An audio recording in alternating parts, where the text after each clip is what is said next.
مشاہدہ کریں اور سورج سے یہ کہیں کہ سورج تمہارے پاس روشنی کم ہے تو یہ کہنا غلط ہوگا۔ ایک بینا شخص سے کہیں کہ تم کو دیکھتے نہیں بنتا، تمہیں دیکھنا نہیں آتا تو یہ کہنا غلط ہوگا۔ ایک تندرست و توانا صحت مند تن و من شخص سے کہیں کہ تم کمزور ہو اور دبلے ہو، تمہارے پاس طاقت نہیں تو ہمارا یہ کہنا بے سود ہوگا۔ ایسے شخص کو لوگ بے وقوف اور پاگل کہیں گے۔ اسی طرح اگر مسلمانوں سے یہ کہا جائے کہ تمہارے اندر اخلاق نہیں، تم اخلاق کے پیکر نہیں، تمہارے اندر اخلاقی پستی ہے تو یہ کہنا بھی غلط ہوگا۔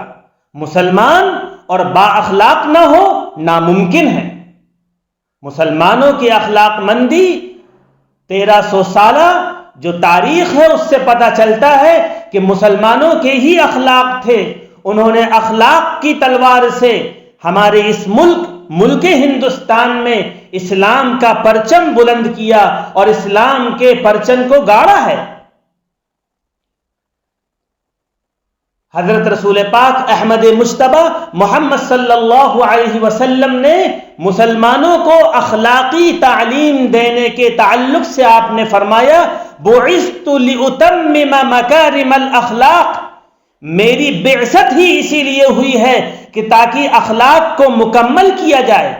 مجھ کو معلم اور مجھ کو ادھیاپک اور مجھ کو ٹیچر بنا کر بھیجا گیا ہے کہ میں اخلاق کی تعلیم دوں۔ مسلمانوں کے اخلاق کو پاکیزہ اخلاق بنانے کے لیے صلی اللہ علیہ وسلم نے ایک موقع پر ارشاد فرمایا ما من شیء اثقل فی المیزان من حسن الخلق، کل قیامت کے دن مسلمان اور مومن کے ترازو میں با اخلاقی سے زیادہ وزنی کوئی چیز نہیں۔ مسلمان کے اندر اگر اس کا ترازو اس کو تولا جائے اور اس کے اخلاق کو تولے جائیں اور اس کے اعمال کو تولے جائیں تو سب سے زیادہ وزنی چیز اس کے اخلاق ہوں گے۔ ایک مرتبہ احمد مجتبی صلی اللہ علیہ وسلم نے مسلمانوں کو با اخلاق بننے کے لیے اس طور پر ابھارا ان اللہ یبلغ بحسن الخلق درجۃ الصائم القائم، کہ ایک مومن بندہ اپنے اخلاق مندی کی وجہ سے، اپنے اخلاق کے مظاہرے کی وجہ سے روزہ رکھنے والے، دن میں روزہ رکھنے والے اور رات میں عبادت کرنے والے، دن میں روزہ رکھنے والے اور رات کے شب بیداری کے درجے میں پہنچ جاتا ہے۔ یعنی ایک وہ شخص جو دن بھر روزہ رکھے اور رات بھر نوافل میں مشغول رہے تو جتنا ثواب اس شخص کو ملے گا اتنا ہی ثواب اس شخص کو ملے گا جس کے اخلاق بلند ہوں، جو با اخلاق ہو۔ بزرگوں اور بھائیوں، ہم کو با اخلاق بننے کے لیے آج کے اس موضوع پر میں آپ کے سامنے 5 باتیں پیش کروں گا۔ اگر ہم ان 5 باتوں کو اپنائیں گے تو انشاءاللہ ہمارے اندر با اخلاق ہم با اخلاق ہوں گے، ہمارے اندر اخلاق مندی پیدا ہوگی اور ہم با اخلاق کہلائیں گے۔ نمبر 1، تواضع۔ تواضع اور خاکساری ایک ایسی صفت ہے کہ اللہ رب العزت ایسے شخص کو پسند فرماتے ہیں جو اپنے آپ کو عاجز سمجھے، اپنے آپ کے اندر تواضع پیدا کرے، دوسروں کو حقیر نہ سمجھے، دوسروں کو ذلیل نہ سمجھے، دوسروں کو اپنے سے اچھا سمجھے۔ جو شخص ایسا کرتا ہے اللہ رب العزت کے نزدیک ایسا شخص بہت بلند ہوتا ہے۔ حضرت رسول پاک علیہ الصلوۃ والسلام کا ارشاد ہے من تواضع للہ رفعہ اللہ، من تواضع للہ رفعہ اللہ، جو شخص تواضع اور خاکساری اختیار کرے اللہ رب العزت اس کے مقام اور مرتبے کو بلند کرتا ہے۔ تو بزرگوں اور معزز ناظرین کرام، اگر ہمارے اندر پہلی خوبی تواضع کی آ جائے تو انشاءاللہ اس کے نتیجے میں ہمارے اندر اخلاق مندی بھی پیدا ہوگی۔ دوسری بات اور اہم بات وہ یہ کہ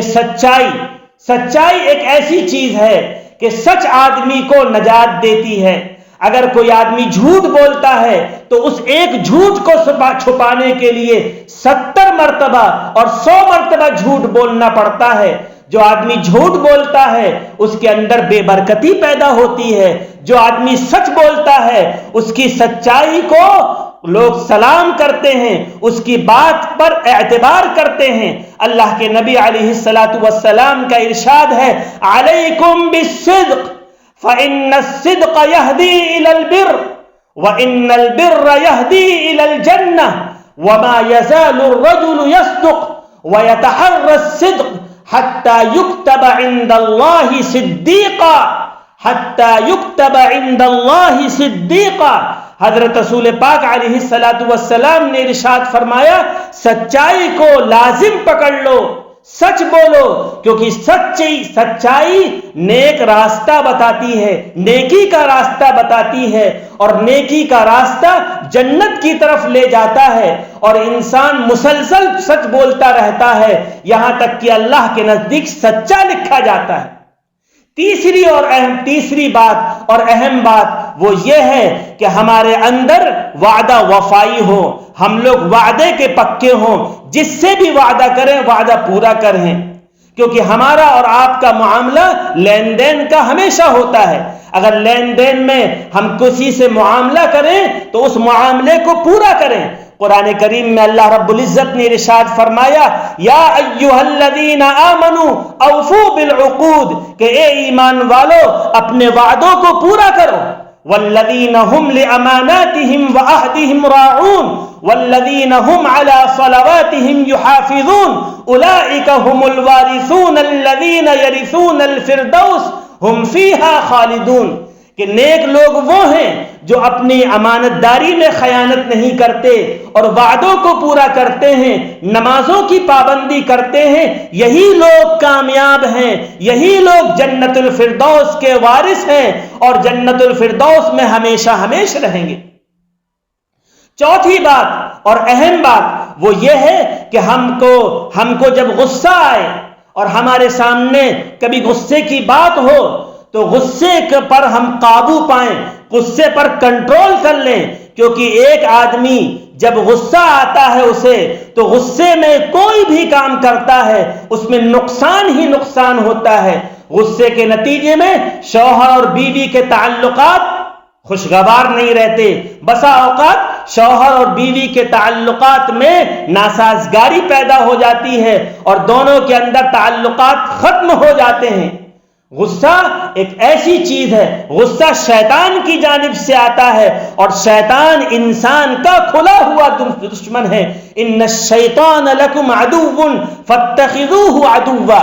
حضرت رسول پاک علیہ الصلوۃ والسلام پر قربان جائیے، آپ کی اس حدیث پر جس حدیث میں آپ نے غصے پر قابو پانے کے لیے کتنا بڑا وعدہ کیا، اس کو ہم اور آپ سمجھ نہیں سکتے۔ اللہ کے نبی علیہ الصلوۃ والسلام نے ارشاد فرمایا، من کظم غیظا وهو قادر على ان ينفذه دعاه الله على رؤوس الاشهاد حتى يخيره من اي الحور شاء، کہ جو شخص غصے پر قابو پا جائے جبکہ وہ غصہ نکالنے پر قادر ہو، غصے پر قابو پا جائے،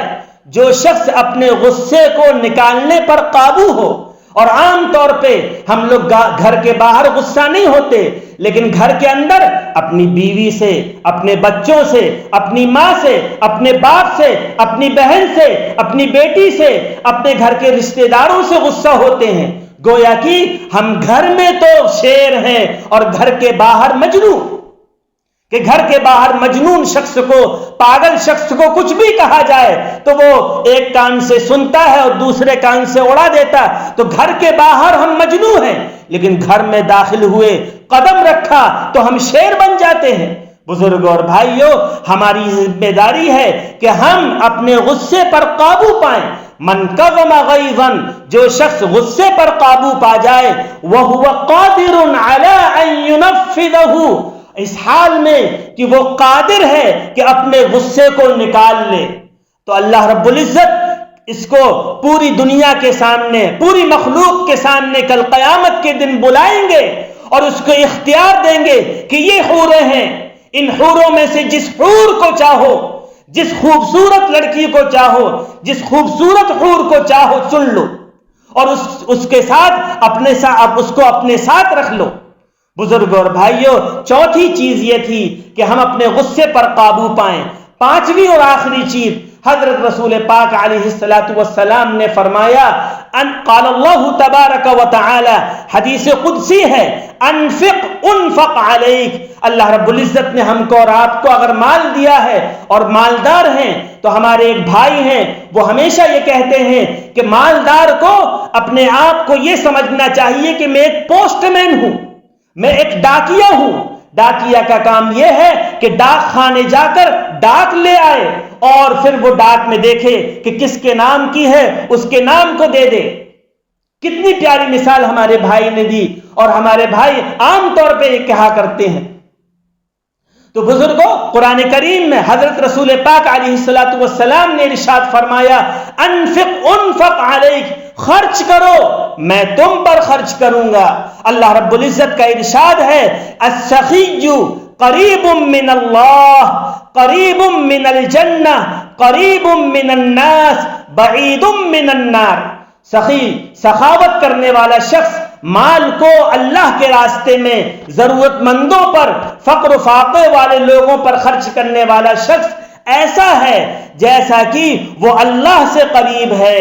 اور اللہ کے رسول سے قریب ہے، وہ جنت سے قریب ہے، وہ لوگوں سے قریب ہے اور جہنم سے دور ہے۔ بزرگوں اور معزز سامعین، معزز ناظرین کرام، اگر ہم ان 5 باتوں پر عمل کر لیں تو ہمیں امید ہے کہ ہم با اخلاق بن جائیں گے، اخلاق مندی کے پیکر بن جائیں گے، اور اسی اخلاق مندی کے نتیجے میں اس دنیا میں بھی سرخرو ہوں گے اور آخرت میں بھی سرخرو ہوں گے۔ اس میں سے پہلی بات تواضع کی تھی، دوسری بات سچائی تھی، تیسری بات وعدہ وفائی تھی، اور چوتھی بات غصے پر کنٹرول اور قابو تھا، اور پانچویں بات حق کے راستے میں، سچے راستے میں اللہ کے لیے خرچ کرنا تھا۔ اللہ رب العزت سے دعا ہے کہ ان سب باتوں پر مجھے اور آپ کو عمل کرنے کی توفیق عطا فرمائے۔ وآخر دعوانا ان الحمد للہ رب العالمین، والسلام علیکم ورحمۃ اللہ وبرکاتہ۔